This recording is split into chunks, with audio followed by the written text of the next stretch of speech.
Hello po sa inyong lahat mga kababayan, magandang araw po sa inyong lahat at nandito na naman po kami sa aming ginagawang shop. So nakikita na po ninyo sa previous upload natin, ang tindahan po na ito ay shop na cellphone, repair shop ng mga electronics, cellphone, laptop, TV, radyo, stand fan at kahit ano pang mga electronics.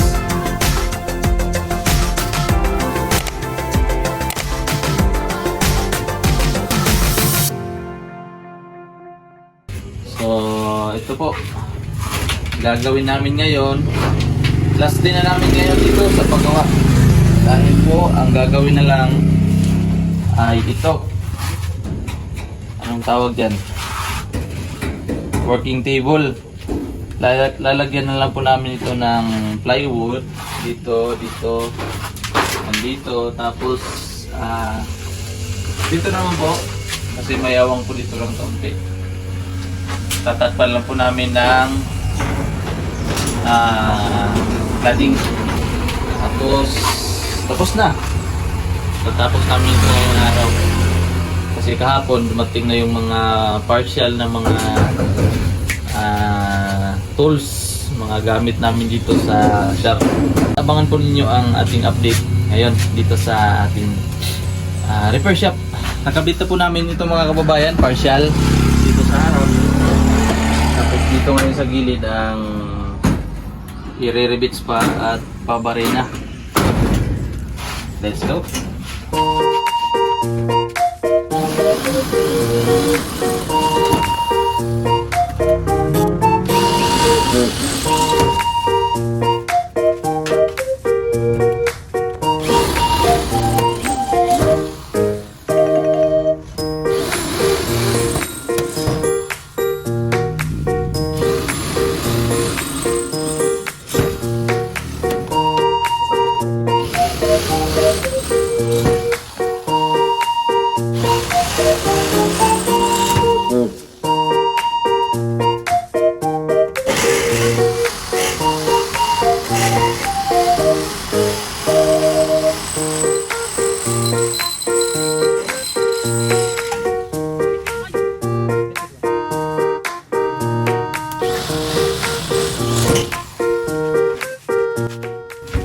So ayan po, konti na lang po ang kulang mga kababayan. Pagkatapos po nito, proceed po kami dyan. Tapos ito, lalagyan lang ng isa pa. Ano pa pala dito isa?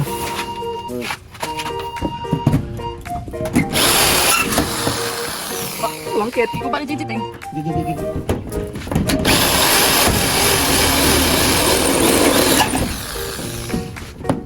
Hanggang sa kabinet.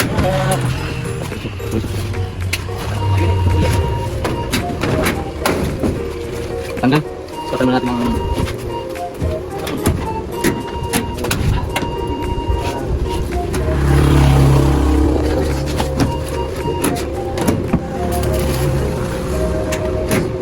kumpleto na po namin ang working table. Ito po para sa technician. At lagyan po dito ng estante dito banda. Siyempre ang ating technician kasama natin. At ito po ay ang lagayan naman ng microscope at saka ano yun, Tek? Hot air. Microscope tsaka hot air. Kasi ang mga gamit po namin dito ay semi-matic. Semi-matic, no? medyo high-tech po kami sa mga gamit. Nang kaunti. So, kailangan nating ibigay kung ano ang request ng ating technician para hindi siya mahirapan sa paggawa ng mga nire-repair niya. So, ipapakita ko po sa inyo mga kababayan ang kabuuan doon sa labas. Ito na po siya, tingnan dito sa labas mga kababayan. Yan, kompleto na po. Dito po ay parang stock room namin ito. Nandyan si Mrs. busy sa paggawa ng ano yan, magnet Souvenir po ito para sa darating na birthday ni Kikang ngayong May 5. May 3. Tapos isi-celebrate namin ng May 3. Ito po yung tindahan namin dati. Noong nagtatrabaho pa ako sa barko, tapos iniwan ko po ito sa kanila para may extra na income. So hindi na lang namin ito sisirain. Lalagyan ko na lang ng upuan doon sa loob para maging tambayan ng mga customer. So ayan si Jason. Sarado na ang shop. So babalikan na lang po namin ito kapag opening na.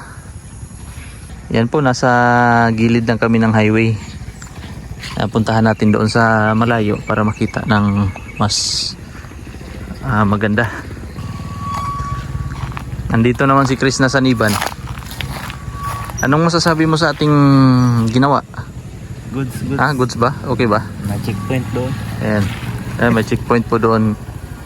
Kaya yung mga walang helmet hindi makadaan. So ayan po siya dito mga kababayan. Yan pong bahay na yan ay lumang bahay ni Lola. Lola po ni Mrs. At yan po ay lumang bahay ng nilang mag-asawa. Tapos dyan po lumaki si Mrs. Kasi ang mama po ni Mrs. ay 3 years old pa lang si Mrs. Umanaw. Kaya iniwan po sila dyan sa kay Lola. Tapos si Lola dinala na namin doon sa bahay, doon sa bukid, para may kasama naman si Lola kasi siya lang po mag-isa dyan sa bahay na yan.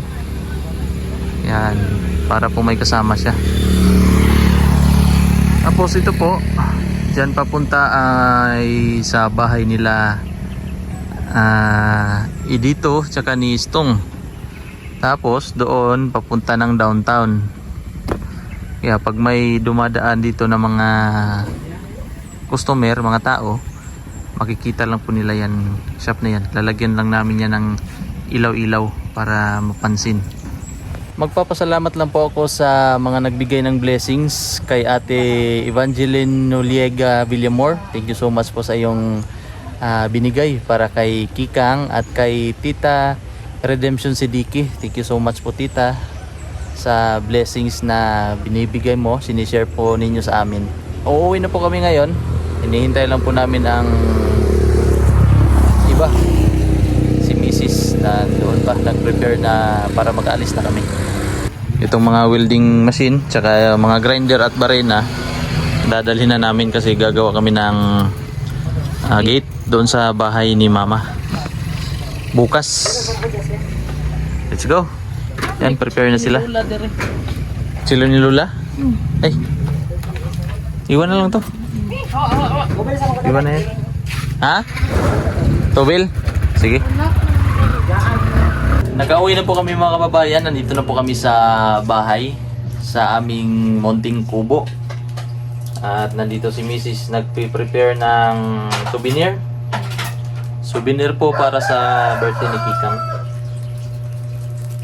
Ito po ang kanyang ginawa. Siya lang po mismo nag-design. Yan. Goods. Ano po siya? Magnet. Ref magnet. Yan. Si Kikang. Yung pinaka kuloy-kuloy. Naghugas siya ng plato. Pinahugas ng pinggan ng kanyang mama. Kasi nag-usap na sila kanina na kailangan pag uwi namin galing sa Malabog, kailangan ang mga hugasin natapos mo na.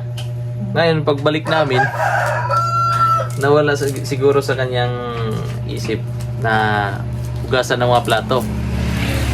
Kaya nakalimutan niya. Ngayon tinawag ng kanyang mama, hugasan mo ang plato. Ayun, naghugas ng plato. Yan po si Kikang. Mauna. Ano bitang wala naghugas plato? Toothbrush mo lagi namin gamit. Gilimpyuhan mo. Nilinisan niya pala ang lababo kaya ginamitan niya ng toothbrush. Tapos ka na pala maghugas. Ito pa isa oh. Tapos ito, baso. Di pa tapos. Yan. Nano bitaw, nagkiat-kiat. Time check po pala mga kababayan ay mag-aalas 9 na po ng gabi. At ito, overtime tayo sa paggawa ng gate ni mama. Kasi tumawag po si Brother Ralph kanina na sabi niya hihiramin niya po itong welding machine tapos grinder. So kailangan na naming buuin ito. Kasi plano po sana namin na bukas namin gawin itong gate ni mama. Kaso biglang tumawag nga po si PB Team Ralph kaya overtime na lang po muna kami ngayon. So ito na po, nabuo na po namin. Kanina mga alas 6 po kami nagsimula. At ito na po siya. Kakain lang po muna kami saglit. Tapos welding. Thank you so much po pala mga kababayan sa inyong panonood at hindi pag-skip ng aking ads. Thank you so much din po sa ating mababait na mga nagbigay ng blessing. Kay Tita Redemption Sidiki at kay Evangeline Noriega Villamor. Thank you so much din po sa iyo ate sa iyong binigay na blessing para po kay Kikang. At hanggang dito lang po muna mga kababayan ang ating vlog ngayong araw na ito. Thank you so much po sa inyong panonood. God bless po sa inyong lahat. Bye bye.